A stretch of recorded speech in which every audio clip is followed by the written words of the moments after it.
إذاعة الشمس.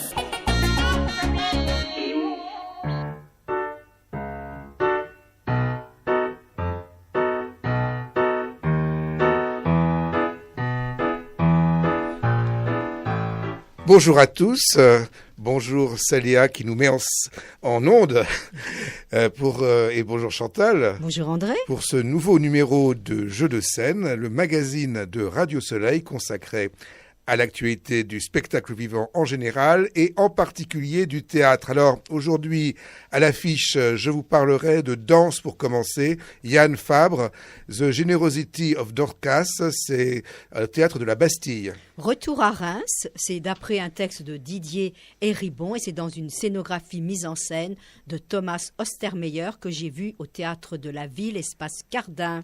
Au théâtre du Rond-Point, Erwarth, ou les derniers jours de Frédéric Nietzsche, de Hervé Blutch, mise en scène de Laurent Fréchuret. Insoutenables longues étreintes de Ivan Viripaev dans la mise en scène de Galin Stoev qui se donne au théâtre de la Colline. Toujours au théâtre du Rond-Point, les secrets d'un gainage efficace, création Les filles de Simone. Et André Les Échoués. Oui, c'est au théâtre de la Huchette, c'est que le lundi à 20h, mais là on n'attend pas, c'est Les Échoués, c'est d'après un roman je vous dirai ça tout à l'heure. Bien, André, ça fait longtemps que je n'ai pas entendu parler de Yann Fabre, donc tu allais voir The Generosity of Dorcas. Dorcas, oui. Alors, bon, c'est très polémique. Bon, on sait que de toute façon, Yann Fabre, c'est un provocateur. Hein. Il lance les chats en l'air et donc il a les associations contre lui, sexuellement, scatologiquement. Tu te rappelles peut-être qu'en 2005, ça nous rajeunit pas, il était artiste associé au Festival d'Avignon. Il avait défrayé la chronique parce qu'il avait fait uriner un acteur sur scène. Bon, alors, je sais pas, justement, est-ce que c'est la polémique maintenant, c'est qu'on a des tracts qui sont distribués avant d'entrer dans le théâtre, hein, et qui est d'ailleurs pris en compte par le théâtre, qui se justifie d'avoir accueilli Yann Fabre, parce qu'il y a un collectif qui dénonce pas de sexe, pas de solo. Une vingtaine de ces acteurs ont quitté la troupe parce que ils dénoncent, je dirais, dans le comme MeToo, hein, ces façons de faire. Voilà. Donc ça devait s'appeler The Generosity of Tabitha, puisque c'est Tabitha Chollet qui, elle, a démissionné, qui devait interpréter le rôle de la danseuse. Alors ici, donc, c'est repris par un danseur. Et donc qui est très très très bien d'ailleurs dans ce rôle. Alors c'est aussi évidemment une scénographie, hein, puisque on a le théâtre qui est complètement tendu de fils de couleurs différents qui forment comme une arche au-dessus de la scène. Et au bout de chacun de ces fils, eh bien, il y a une aiguille. Et le personnage qui arrive sur la scène, Matteo Seda, ce personnage, donc un danseur italien, arrive tout bien habillé, avec plusieurs couches de vêtements, un chapeau, mais le spectacle va être sous une forme d'effeuillage, dans des musiques violentes, et donc il va cueillir au fur et à mesure des aiguilles sur ce ciel d'aiguilles, et il va les passer dans une partie des vêtements qu'il va ensuite dépouiller et mettre sur la scène. Et donc, entre-temps, il danse, il mime aussi, parce que c'est quelqu'un qui mime extrêmement bien. Il a vraiment beaucoup de virtuosité dans les mains également. Et donc, il va faire soit des petits pas, soit au contraire des acrobaties sur cette scène, entre ces différents moments d'effeuillage, hein, jusqu'à, je vous laisse deviner, ces aiguilles. Donc, c'est un beau spectacle, c'est un très beau spectacle. Moi, c'est souvent très plastique. Hein, oui, moi qui suis pas un grand admirateur Yann Favre en général. Là, j'ai trouvé que ce spectacle avait de la grâce, c'est de la beauté. C'est le lien, je trouve, et ça, je crois que c'est propre à Yann Favre, entre la scénographie et la danse qui fonctionne parfaitement bien ici. Donc c'est à voir au théâtre de la Bastille jusqu'au 31 janvier. Chantal, tu as vu un retour à Reims. Je vous avais parlé d'un retour à Reims il y a 4 ans déjà à peu près, que j'avais vu à la Maison des Métallos. Mais toi, tu as vu ça à l'Espace Cardin, et puis avec une pointure, puisque la mise en scène est de Thomas Ostermeyer pour ce récit, disons, autobiographique de Didier Ribon. Oui, donc Ostermeyer choisit un texte, moi, qui m'a paru extrêmement utile pour justement comprendre un peu ces mouvements sociaux, même le mouvement des Gilets jaunes. Et il nous permet de parler, de nous questionner sur le débat actuel, sur la montée des populistes, sur le recul de la gauche. Alors dans Retour à Reims, Didier Ribon va évoquer comment, à la suite de la mort de son père, il est confronté, malgré lui, à son passé social qu'il a nié et refoulé. À 20 ans, il a quitté la demeure familiale. Son père était ouvrier, sa mère était femme de ménage, ses frères étaient en échec scolaire, et il se demande pourquoi il a beaucoup écrit sur une certaine honte morale, sexuelle, puisque lui était homosexuel, et non pas sur la honte sociale. Donc déjà, c'est passionnant. Comme c'est un essai, eh bien, Thomas Ostermeyer, il va trouver un moyen, une solution de rendre le tout dramatique, dramaturgique. Alors, on a sur scène un studio d'enregistrement, une comédienne qui est interprétée par Irène Jacob se présente et elle vient pour lire les textes, et le réalisateur, Paul, qui a fait le documentaire, est présent. Donc ça, c'est déjà extrêmement intéressant parce qu'on va voir des images d'un documentaire. Thomas Ostermeyer est allé avec Didier Ribon à Reims et il y a des scènes extrêmement émouvantes. On voit la mère de Didier Ribon et Didier Ribon feuilletant des images, des photos anciennes. Et ce qui est encore plus intéressant, c'est que Thomas Ostermeyer va dépasser le cas individuel, autobiographique de Didier Ribon, donc va proposer des images d'archives sur des manifestations ouvrières, sur la vie ouvrière dans le Nord, etc., sur Prague. Et cette partie documentaire, cette partie des images d'archives va être complétée, approfondie, enrichie par des images actuelles et notamment par le mouvement des Gilets jaunes. Et l'actrice va même questionner ces images, va mettre en cause le choix de ce qu'a fait Ostermeyer. Et c'est encore du théâtre. Pourquoi c'est du théâtre ? Parce qu'il va y avoir une relation de groupe entre ces 3 individus. Je n'ai pas cité qu'il y avait le propriétaire du studio. Et coup de théâtre, ce propriétaire du studio d'enregistrement, qu'on a pris pour un figurant, il se trouve que c'est un rappeur. Donc l'actrice lui demande de nous donner quelques exemples de ce qu'il a fait. C'est Bled Mac Alibi. Tu te souviens, André, qu'on avait parlé de Basquiat au Théâtre de la Tempête et que je t'avais dit que la musique avait été faite par ce dernier. Et lui va raconter l'histoire de son grand-père qui était tirailleur sénégalais.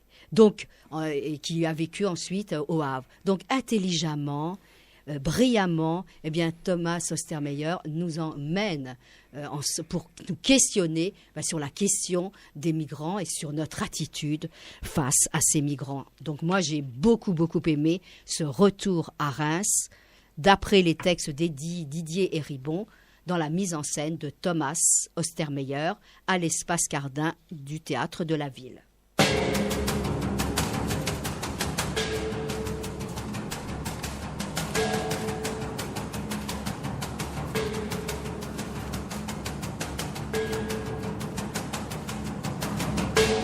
Donc, Erwarth ou les derniers jours de Frédéric Nietzsche.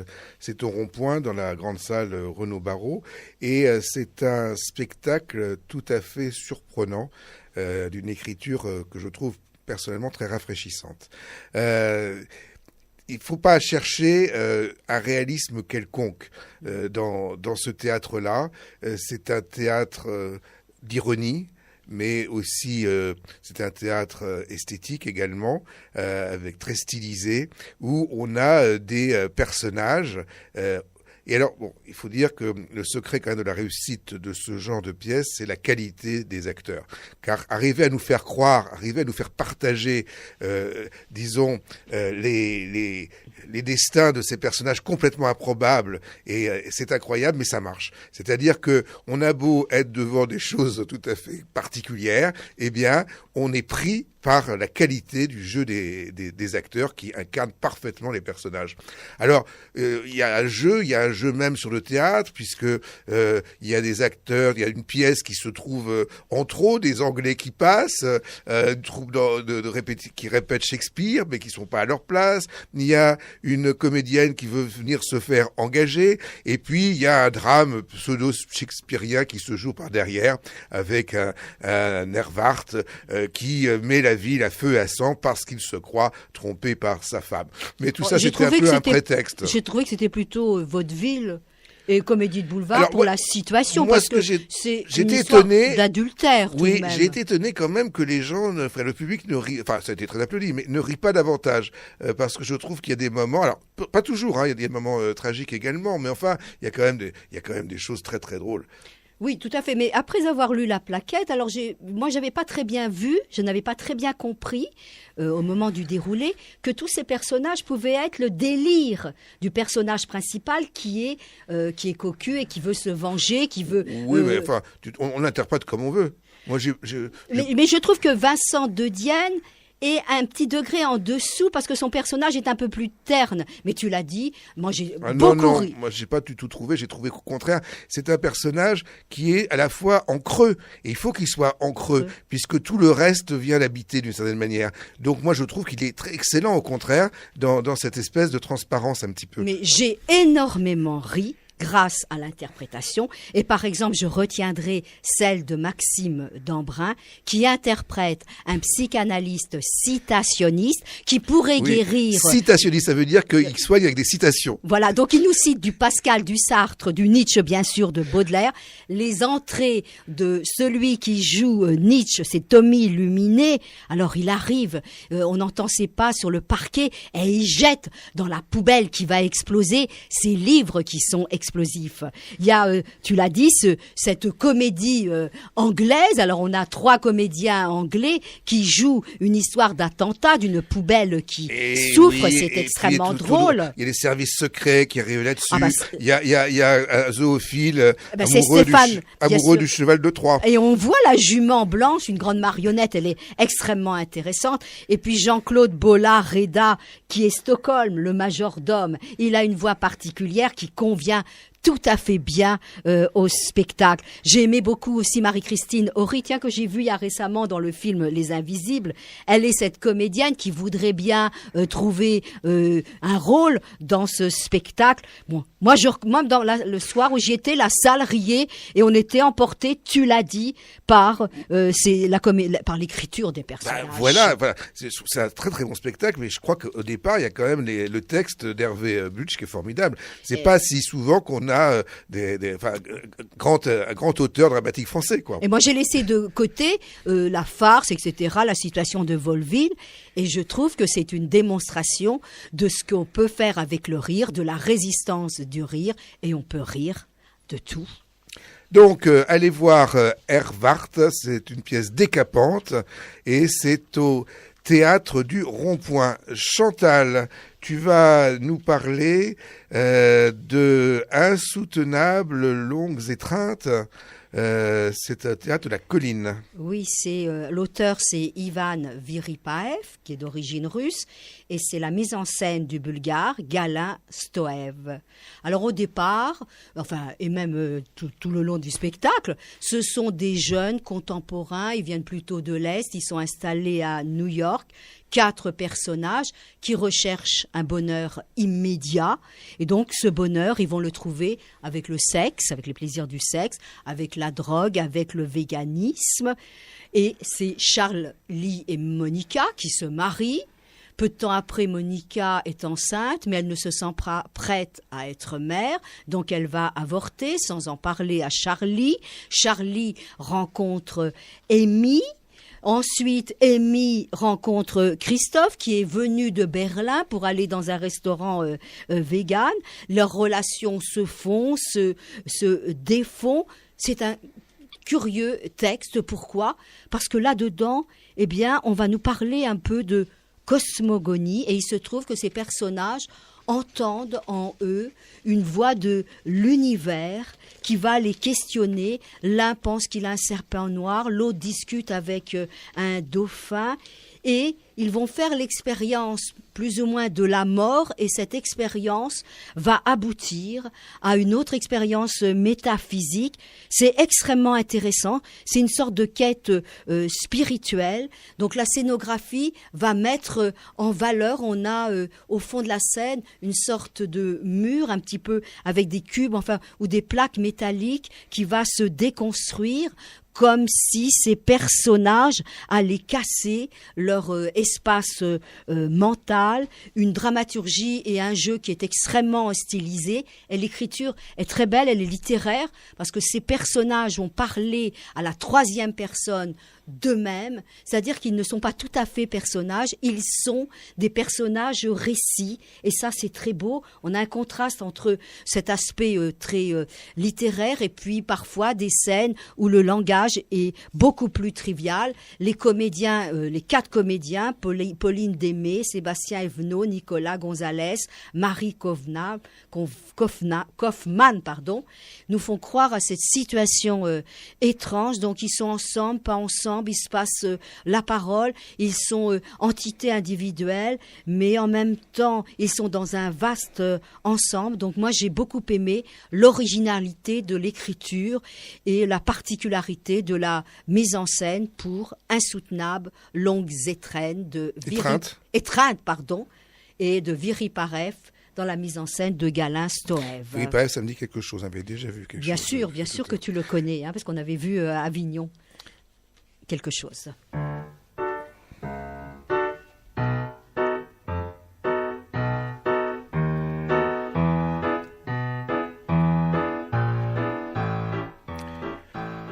Alors, les secrets d'un gainage efficace, vu le thème de cela, puisqu'il s'agit de 5 femmes qui vont parler de leur féminité, d'une certaine manière, de leur corps, de la façon dont on se vit en tant que femme. Je vais laisser Chantal d'abord exposer les choses. Moi, je connaissais cette équipe-là parce que ce sont les filles de Simone. On se rend bien compte pourquoi elles ont pris ce titre. Et donc là, moi, le premier spectacle que j'avais vu, il s'intitulait « C'est compliqué d'être à l'origine du monde » et cela parlait de la difficulté d'être mère. Donc là, c'est le corps de la femme avec son intimité, avec ses tabous qu'on va évoquer. Ce que j'aime bien, moi, c'est qu'il y a une mise en situation. On est dans un groupe de réflexion. D'ailleurs, il y en a la dernière à arriver. Elle vient, puis elle dit je voudrais participer au groupe corps. Et on aborde toutes sortes de questions qui peuvent nous interpeller, nous les femmes. Alors, c'est relatif aux règles, il y a des confessions sur chacune va parler un peu de... On sent qu'elles sont parties de leur histoire personnelle, mais elles se sont appuyées sur des documents théoriques, des essais, comme Mona Chollet. Attends, ça traîne dans tous les magazines, il n'y a aucune originalité, c'est des poncifs. Franchement, moi j'avais vu un autre spectacle qui traitait aussi de ce genre de problème, ça s'appelle Speculum, je vous en ai parlé, c'est avec tous les abbesses, mais au moins ça avait une originalité déjà, et en plus ça avait un jeu qui était pertinent. Moi j'ai trouvé que c'était pauvre, aussi bien au niveau des thèmes dont je dis que ce sont des poncifs, que au niveau de l'interprétation qui est toujours la même. C'est-à-dire qu'il n'y a aucun renouvellement dans la scénographie, dans la mise en scène, dans le jeu. Elles sont là et puis on fait un petit dessin par-ci, un petit dessin par-là. Non, franchement, moi je suis tout à fait pour ce qu'elles disent. Moi je suis tout à fait féministe, tout ça me va très bien tout ça, mais je trouvais que le spectacle était très moyen. Écoute, il y a quand même une écriture satirique avec des beaux mots. Il y a des scènes quand elles font la visite guidée de l'appareil génital de la femme, que toutes, elles ont mis des habits, des vêtements, des cottaines, parce qu'il y a l'humidité vaginale, je trouve que la scène est très drôle. Quand à un moment donné, il s'agit de se connaître et que l'atelier décide qu'il faut dessiner sa vulve avec miroir, là, moi, j'ai ri. Moi, il y a eu des moments comme ça qui sont extrêmement sympathiques quand elle recherche des différents titres. Balance ton corps, Matouf. Bien sûr qu'il y a des allusions avec ce qui se passe. Moi, j'ai trouvé que ça fonctionnait. Bon, écoute, je vais pas assister parce qu'on va me traiter de misogyne, de mec et tout ce que tu veux. Mais comme je suis universaliste, que je pense que les femmes ont le droit de parler des hommes et les hommes ont le droit de parler des femmes. Donc, je reste sur mon avis. Voilà. Alors, Chantal, tu nous parles... Non, c'est moi encore qui parle. Des échoués. Des échoués. Alors, je suis allé voir ça quand je vais au théâtre. Je sais même pas ce que je vais voir. Tout d'un coup, je découvre un seul en scène. Je n'avais pas prévu. Les échoués, pour moi, c'est pluriel. Je m'attendais à voir plusieurs acteurs. Non, j'en ai vu qu'un. Mais je dois dire qu'il est excellent. Hein, c'est Franck Mercadal. Et donc, je savais pas non plus du tout que je voyais une adaptation. Hein, parce que j'ai vu une histoire. On m'a raconté une histoire. Une histoire de migrants. Une histoire de travailleurs clandestins en France, une histoire d'accueil ou de non-accueil, hein, et on m'a raconté une histoire avec une vingtaine de personnages et quelqu'un qui, avec son talent, interprète des femmes, des hommes, des enfants et qui nous fait croire, on n'a aucun problème pour suivre tous ces personnages qu'on retrouve, qu'on voit, et donc en plus donc peu importe que ce soit un seul en scène. Aucune importance puisqu'il y avait un personnage. En fait, il y avait qu'un seul acteur, mais il y avait bien 20 personnages, donc tout va bien. Et je trouvais que finalement, ce livre, Les Échoués de Pascal Manoukian, qui est un journaliste, hein, c'est pas comment dire, c'est pas nier, c'est pas plein de bons sentiments. Non, on nous montre des réalités qu'on ne veut pas voir, notamment quant à l'exploitation, parce que on voit toujours ces terribles travailleurs qui viennent piquer le machin, mais non, mais ils travaillent dans des conditions épouvantables pour peanuts, ils sont pas protégés, ils sont pas assurés socialement, et c'est terrible. Donc on les exploite comme c'est pas permis, après tous les risques qu'ils ont pris pour venir. Donc c'est très très intéressant, c'est bien joué, c'est un bon moment un bon spectacle, un bon moment de théâtre, et en plus, je trouve que quand même ça dit des choses qui sont bonnes à être dites et à entendre. Donc c'est au théâtre. Ah oui, j'ai oublié de vous dire ça. Hein, c'est le fameux théâtre qui les autres jours nous présente La Leçon, La Cantatrice Chauve. Hein, depuis maintenant, je sais pas combien, 50 ans, non pas de 50 ans, plus que ça. C'était oui c'est ça, 60 ans. Oui, et plus, hein. Donc c'est le théâtre de la Huchette. Donc, mais ce n'est que le lundi. Alors, vous venez le lundi à 20h voir Les Échoués.